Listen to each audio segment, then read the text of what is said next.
Stefon Diggs traded to the Houston Texans. It is time to debate, is Stefon Diggs cooked? I'm not gonna lie, I'm gonna do multiple videos on this trade because I have been craving big NFL news, and thank you, Stefon Diggs, for being you. I'm already seeing a ton of debates on this because here are the facts. For the past 2 seasons, we have seen Stefon Diggs' production tail off dramatically in the back half of the seasons. So naturally, it makes people wonder, okay, can he just not make it through a season? Is he cooked? So let's take it back to the original season, the 2022 season, where he had that dramatic dip in production, and we were like, okay, that's interesting.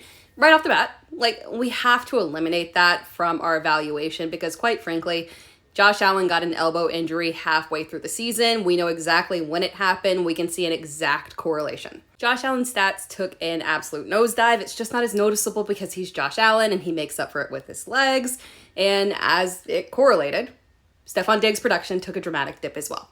But 2023 is where it gets interesting because there's a couple of different ways that you can look at it. Stefon Diggs is not the only one that had a dramatic change in production, and we know exactly when it happened when they changed offensive coordinator. Both Stefon Diggs and Gabe Davis were just not effective, period. And you overlook it with Gabe Davis because, hey, he's streaky. It tends to happen. But if you look at it, it was a dramatic change in his production. In fact, there was only one game where both Stefon Diggs and Gabe Davis both had a strong game.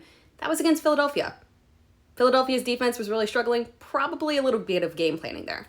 And when you look at Josh Allen's stats, there's nothing that massively sticks out, right, in terms of changes before the change in offensive coordinator and after, but there is one thing. His passing touchdowns did dip.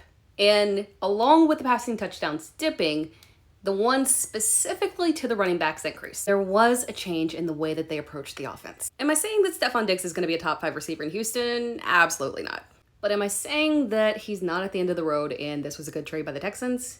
Yes. Now what's going to be interesting is to see how all 3 of them line up on the field, but that's another story. Comment below. Let me know what you think. Stefon Diggs in Houston? Yay? Nay?